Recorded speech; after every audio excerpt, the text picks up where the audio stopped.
Unity of Houston is an inclusive church where we seek to understand and live the teachings of Jesus and other spiritual masters. At Unity, we welcome all people from all spiritual paths and every walk of life.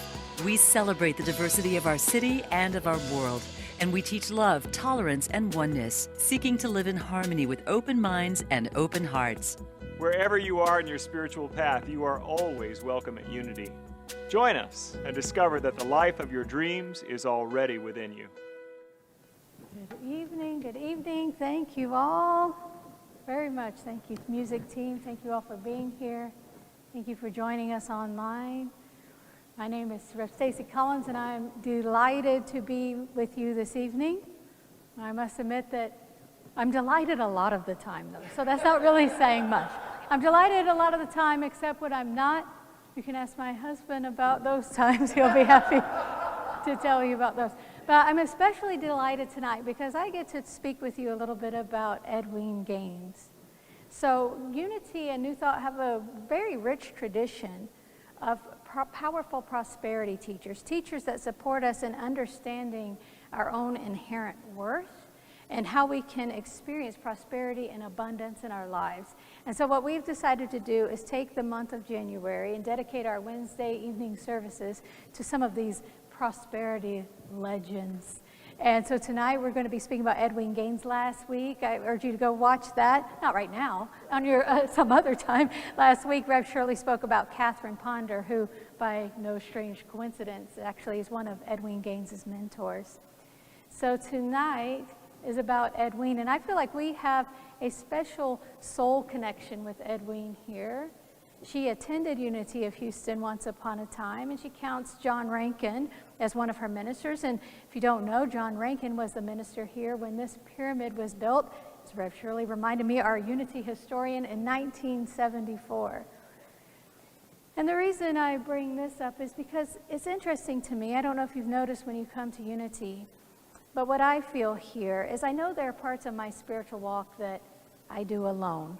You know, we hear these principles, we take these teachings, but really we practice them alone a lot of times. We practice them as needed when things come up in our lives, when we're meditating, when we're praying. Some of our spiritual walk can be a solitary one. And yet when we come together in spiritual community, there's a sense that we're all in it together somehow, that we're all working to discover and deliver our own authentic selves, but in service to the whole. And what I like to think about is not only the people who are here now, but the people who have been coming to this Unity for generations now. And I just like to picture that they're all cheering us on, you know, and then now we are here and we're holding the space and doing our work so that the generations in front of us may come and find the same sweet spot. So that just makes me so happy. So one of the things I want to tell you about Edwene Gaines is that Edwene Gaines is a woman of power. She will tell you that she is a woman of power, and she has made it her own personal responsibility to be responsible for how all people understand prosperity and live abundance in their own lives. This tells you the kind of boldness that this woman has. Very bold woman. And if you like your spiritual teachers to come with paperwork and pedigrees and all that stuff too, she has the paperwork. She's a Unity minister. She's a best-selling author of the book I'm going to be drawing from tonight are the 4 Laws of Spiritual Prosperity. She had a 30-acre retreat center for many years in Alabama where there was a labyrinth and a firewalk. She was a certified firewalk facilitator. She's an amazing, amazing woman. And one of my favorite things about Edwene is that she has a way, if you're not familiar with her, you haven't gone back to her in a little while, we'll get to that in a second. She has a way of speaking so clearly and so directly, she just kind of cuts through all my stuff. You know, and she does it in a way that is one of my favorite things where I end up laughing at myself. And it reminds me, I was once at a spiritual retreat and Jack Kornfield was talking and he said, what the real spiritual masters are able to do is they make you laugh, and then while your mouth is open, they pop a little bit of spiritual medicine in there. And I feel like that's what Edwene does very well. But the other thing Edwene does when I read her work is it disturbs me a little bit. It disrupts me a little bit, which I think is another hallmark of a spiritual master. And you might be thinking, well, Stacy, I do not want to come to Unity to be disturbed or disrupted. I don't need to come to church for that. I am already disturbed and disrupted enough in my own life. There's no need to leave the house for that even. And what I've come to experience in my own life, and maybe you can relate to this, is that the sweetest, most beautiful truth that we encounter on our spiritual path, they also disturb us. These are not mutually exclusive things. That something can be uplifting and comforting and empowering and encouraging, and at the same time, it can disturb or disrupt some of these well-worn patterns that we have in ourselves, the same way of thinking. I think about when I came to Unity, and I heard this truth, I heard this idea anyway, at the time it was just an idea for me, of our first Unity principle, that there's one presence, one power in the world, and it is good, and it is everywhere present, and there's nothing outside of it. And so then our second principle, so that if that is true, then we are expressions of it, then we must be inherently good. And as beautiful as that was to my ears, I had never quite heard something like that before. It was also required action from me. So these deep spiritual truths that are so enveloping and just amazing and so pure and lovely, they also require some action on our part. Because isn't it just lovely to think, so God is everywhere and God loves me and I'm an expression of love. Okay, we're done here, right? How do I now live if I believe this to be true? It requires something of us. So a similar truth that I discovered on my journey was the idea that, from Eckhart Tolle, that the only truth is here, now, the present moment. And that our minds are so fixated with the past and future that we often miss the blessings of our life right here, right now. This is a beautiful truth. And it requires, and still requires of me, discipline to come back to that truth of, okay, present moment's great, but I'll have time for the present moment later. Maybe tomorrow I'll have time for the present later. No, it requires something of me if I am to really get the fruits of that. So Edwene is a master at this too. She has telling you that there is a commitment to make here. She doesn't mind disrupting. And so she has a beautiful distillation of her teachings. If you go on YouTube, you can find plenty of videos. I'd prefer if you'd wait till after the service to do that, but if you need to right now, that's okay too. That's okay. And so I thought, well, what is mine to do here? So what I would really love to do is to tell you enough of her teachings just to disturb you. That would be great. But then again, I am not in control over whether you are disturbed or not. That's only in your power, so maybe not disturbed. But I will say this, if anything that I say tonight about Edwene even makes you a little curious or annoyed or inspired a little bit, or just a question mark, exclamation point, you disagree with it, you're bored, any other sensation other than your stomach just telling you you skipped dinner and you need to eat, I invite you really to go check out Edwene on YouTube, or check out her book. It's on Amazon or in our bookstore, 4 Spiritual Laws of Prosperity. I love that she actually reads the book in the audio version, and I used to listen to it in my car on my commute on the way to Unity, and she feels like a friend just talking to you. And so give it a shot, and if she answers you back, she never answered me back. I tried talking to her, but we didn't. Let me know. So one of the things I want to share with you is, first of all, is Edwene's definition of prosperity, because she has a very specific. And just like with anything we ever introduce here at Unity, this is an invitation for you to consider.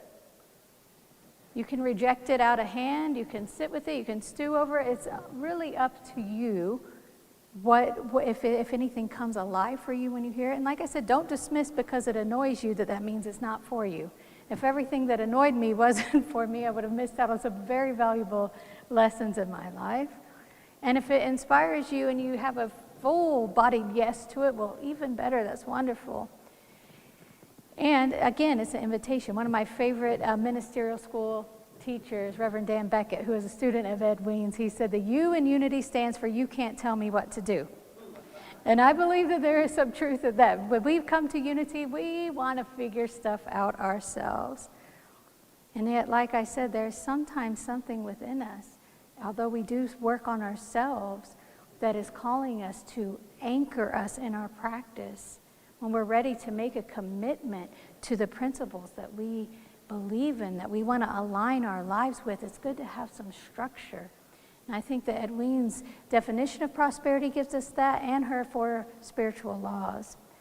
So her definition of prosperity, part 1, is to have a vitally alive physical body that supports us, even though we're spiritual beings, that supports us in this human realm, a vitally alive physical body. Number 2 is nurturing and honest relationships that work all the time. Whoa, work all the time. Number 3, work that is so much fun, so joyful that it's not work, it's play. You ready for the 4th one? You might like the 4th one. All the money we can spend.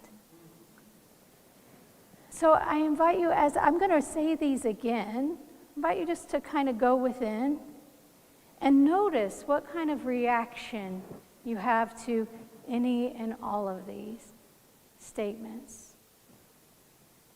So number 1, a vitally alive physical body allows you comfort and able to do what is yours to do as a spiritual being in this human realm.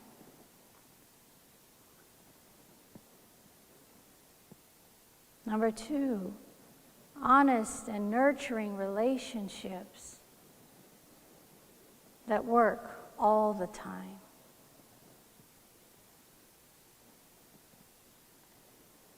Number 3, work that is so fun that it's not work, it's play.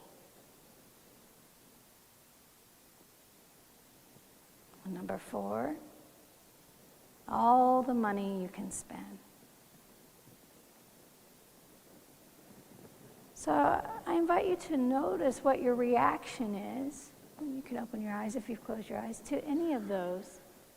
Maybe you have different reactions to different parts of those. That's perfectly natural. Maybe you're like, yes, this is what I want. Maybe it's a yes, this is what I want, but is it possible for me? Maybe it's a yes, this is what I want, but I've already tried a lot of stuff and I never get this part, but sometimes I get that. Maybe I can have some of it, but not all of it. And wherever you are with it, I invite you to consider that none of it's wrong. It's not wrong where you're at. This isn't a goal to be attained for the perpetuity of your life. You're going to one day land on all 4 of these. There's not some secret unity club where people meet and they say, I've got my whole life together, don't you? Yes, I've got everything working perfectly now. Yeah, let's celebrate and talk about those people who haven't figured it out yet. If there is such a club, I didn't get invited, so that might tell you maybe I'm just not qualified for it. So I think that this is a good starting point to see. This is prosperity, yes, but one of those was about money. You notice that? Only one. And we talk about that a lot at Unity, that prosperity isn't just about money. We're talking about having ease in our body and being happy with our body and freedom and our relationships and our work and how these are. We can't take these apart and just say, I'm only going to focus on one, or I'm only going to focus on one. There are different times in our life, perhaps when certain ones are asking for attention, and that's a beautiful thing. We can definitely do that. But what does this mean to have a full spectrum prosperity, full spectrum abundance? So for Edwene, there are 4 laws that she says that will help us realize this prosperity in our life. And the word law can already start to be that disturbing moment. Well, you mean something I got to do? You mean rules? Oh, well, maybe that's just me. I don't want anybody telling me. Maybe I'm the person that says you in Unity can't tell me what to do. But these are spiritual laws, And these are laws that are active and that work whether we're consciously using them or unconsciously using them. And so whether we are aware of our oneness with God or we are not aware of it doesn't make it any less true. And so the first law of prosperity, and this, we'll get ready. Are you ready? It's a big one. It's a big one. To take everything that you receive, to tithe 10% of that to a person, place, or institution where you are spiritually fed. Right? 10%. So I really love this part Edwene talks about when she first started really getting into the prosperity teachings, and she was reading Charles Fillmore and Catherine Ponder. She said, oh, the ideas were so wonderful, but she'd get to the tithing part and she'd just skip right through that. Like, that doesn't apply to me. God must know this doesn't apply to me because I don't have enough money to tithe, you know. So we could all kind of relate to the tithe part. Oh, okay, can we skip that? And the idea of the 10%, I'm telling you, she's so funny. She makes a joke about why 10%? Well, maybe because God knew some of us weren't going to be good at math. And 11.3% would have been too hard to figure out every time we got money. I like how Reverend Michael talks about 10%. That's just enough to be a little bit scary. It's not an insignificant amount, is it? And I think that I like that there's an amount attached to this idea. If you're going to commit to this, because it keeps us honest. It's not when I feel like it. What do I feel like tithing, right? And Edwene talks about this idea of being spiritually fed. Well, what is that? It's any kind of teaching or message. It can be a book. It can be a piece of music. It can be a person that does something that inspires you. She says, makes your heart sing. That's how you know you're being spiritually fed. She tells the story of being in a restaurant one time. There was a waitress, and Edwene was upset about something. The waitress kept coming over and just kind of speaking words of affirmation to Edwene. She didn't know her. And at the end of the meal, Edwene said, I need to share with you something. It is my practice to tithe 10% of whatever I receive, and I'd like to tithe to you. So that's just one example. There was another time she said that her young daughter came up to her and spoke a very profound spiritual truth to her. And Edwene said, you know what? That fed me. That spiritually fed me. Let me tithe to you. She said her daughter ran around for the next 6 months trying to spiritually feed her. Like, Mom, I got something else for you. I got something else for you. So as interesting it is, it may be to seem kind of very old school, right? It seems very Hebrew scripture, very Old Testament, this idea of tithe. It actually comes from a place of knowing that wherever that money came from, it comes from the one source. Our money is not our paycheck from a particular place of work. It's not from whoever donated. It is God. It's all God's anyway. And so this acknowledgement of 10% right back to God, right back to that which we see alive in our life, is a way of being in that flow of giving and receiving. So things do not stop with us. So if we want to see more of it, we give it away. It seems counterintuitive, but the more we give away, the more we receive.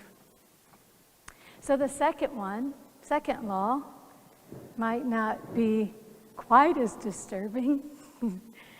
This one's a little bit, maybe a little more, you can relax a little bit, breathe after that tithe one, is to set clear and concise and tangible goals. So Edwene's very clear about this, and different prosperity teachers have different teaching on this, but Edwene, if you have a vision, if you want a car, you picture the exact make, model, details of it, and you claim that. But one of the things that I find is very interesting about the goal setting and having these goals is the first thing she did when she wanted to start this practice herself of setting goals was she went on a 21-day fast from gossiping, criticizing, or complaining. She said intuitively she knew that in order to put her focus and energy on these goals, to step outside her comfort zone, to have things show up that she had never experienced in her life, that she needed to free up some energy. She needed to focus on the positive. So I love what she said, that when she gave up criticizing and complaining, it was like she didn't have much to say. she found herself being a lot more quiet for a while. And you think about this, how much we kind of accidentally veer towards the negative a little bit. It's so easy to do. It's easy to do when it's been cold here the last few days in Houston. You know, it's easy to just notice. And sometimes we even do it from a holy place. Well, here, I'm not complaining, but here's some room for improvement. Here's some notes for improvement. You know, it's okay. It's okay to notice things that we would like to see improved or fixed. Maybe we need to do them then if we're the ones noticing them. But to complain, judge, gossip, it really is energy draining, not just for yourself, but for the people you're around. So she went on a 21-day fast from that, which I think is fascinating. And there's an exercise in the book that she says encourages you to go 21 days. And if you get to day 20 and you do it, start all the way back at day 1. She says you'll find yourself very, very careful about what you say the closer you get to day 21. So the third law, spiritual law, is to, and this one is another big one, to forgive everybody all the time, especially yourself. So to forgive everybody all the time, especially yourself. So one of the ways that Edwene suggests that we can go about this, because that feels huge, right? It feels very huge. There are people, we need to forgive people constantly. We need to forgive ourselves constantly. Where do we even start? And one very simple practice that she invites us to consider is when she goes to bed at night, she says one of the things she asks herself at the end of the day is there anybody that I have held outside my circle of love, outside the circle of my love, outside the circle of God's love? Is there anybody out there? She said usually the answer is yes. You could just kind of think about that. I just invite you, not in a way to judge yourself, but just kind of think of your day today. Anybody on the way over here? Anybody you had a conversation with? Anybody you saw featured on the news? Anybody on social media that you're like, oh, not you. Not you. Not until you do X, Y, or Z.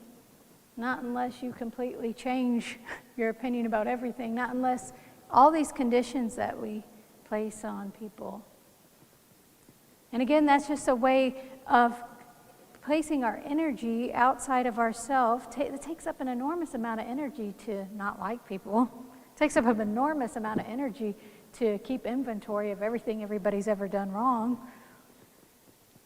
So imagine what's released for ourselves when we're able to allow people to be as they are. Not to condone behaviors, not to be best friends with somebody that you have to have forgiveness opportunities every day with. No, that doesn't mean that. And two, how much real estate are they taking up in your brain? How much real estate are they taking up in your being? Can you free some of that up? And imagine what you're making room for. Making room for it to be blessed. And then for ourselves. So forgive everybody all the time, especially ourselves. So how often are we quick to judge ourselves? Only all day long. Only all day long, because we should know better. We talked a little bit about this on Sunday with the 4 agreements, if you're following that series. Talked a little bit about this idea that we create our own list of rules and then punish ourselves when we break them. We create our own expectations of ourselves and then struggle with why we're disappointed in ourselves for not living up to them. And it's not about, of course, we want to live our best selves. Of course we do. But I think it's also very fair to acknowledge the fact that our best on Monday might be slightly different than our best on Tuesday. Right?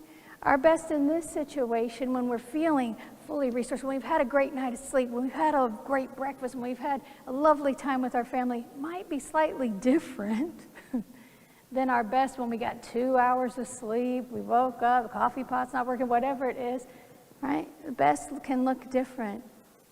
So if it's our intention to live our life in a way that expresses and aligns with our spiritual truth, we also have room in there for grace. And so that is a way to free ourselves up. So the fourth and final spiritual law of prosperity is to discover, to seek and discover and live our purpose. And our purpose can feel like a huge, oh, you mean I've got to find what it is that I'm meant to do? I would love to. Some of you probably say, I would love to. This is what I've been wanting to do. I want to find my purpose. And it's not hidden from you. Sometimes it feels like, I know it can feel like I need to seek out and figure it out. I know it's out there somewhere. It's just going to come on a shiny billboard one day. I'm going to download some message from Spiritual Med that this is your exact purpose, and go take this step and that step and that step, and it's going to be revealed to you. Edwene has a lot of affirmations for how to discover your purpose, and I think one of the most powerful ones in there for me, and kind of says it all, is to pay attention. Simply pay attention. Pay attention to your life. Pay attention to what it is that makes you feel alive. Pay attention to what that you do see in the world, like, hey, this is a problem. I think we need more resources and support for this particular group of people. I think this people over here, we need some help. If something is on your heart and you have a passion for it, and it sparks some kind of joy in you, like, I would like to be a part of a solution here, then that is your purpose. Doesn't mean that is the entirety of how you're going to spend all your days and all your, but that is your purpose. That is the unique expression of the divine revealing itself through you, because you are being called to do it. Not everyone, we could ask every person in this room and online what it is that they feel like, if I could tackle any issue, if I could serve in any way, we'd get a different answer from each person.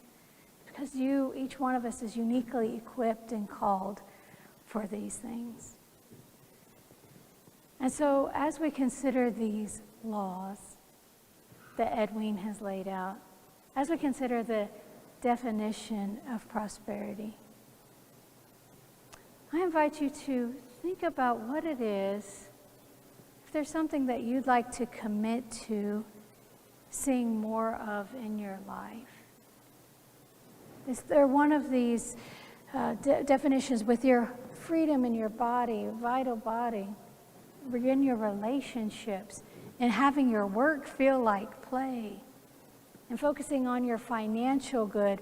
Are there one of those that maybe is kind of standing out for you that you'd like to kind of give some attention to? And know that it is not something that you have to work as far as deserve to have. This is not something that's being held out from you, dangling. You, by your inherent, your divine birthright, have access to it. You have access to it as long as you take the step to ask yourself, what is mine to do here? What is mine to do here if I know myself as an expression of the divine, if I know that I am fully resourced, fully equipped, and that there is no power, there is nothing standing against me here? If I really believe that, then how would I act right now? So that's a question for all of us, and it's something that we can play with. That's not meant to be heavy. All of these prosperity principles, I think, are really about the play of form, the play of life, the play of activity. And so when I'm going to close with a prayer from Edwene, from her book here. I'd just like to invite you to close down your eyes if it feels comfortable for you.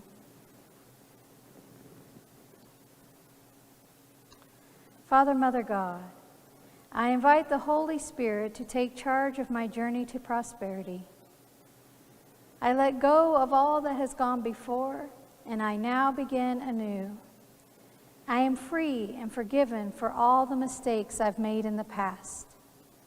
I open myself now to expressing a brand new magnificence. I open myself to the infinite possibilities that are mine to choose. I open myself to receiving all the goodness I can have and to all the greatness I can achieve. I invite the Holy Spirit to heal my body, to harmonize my emotions, to renew my mind, to fill me now with a mighty faith that empowers me and allows me to commit to be all that I came to be. Amen. It's already within you. Thank you for watching this message today. I'd like to invite you to join us in person here on campus at Unity of Houston for Sunday morning or Wednesday evening services. If you can't be with us here on our campus, you can still join us live on Facebook or on our website, unityhouston.org, Sunday mornings at 11 a.m. Central.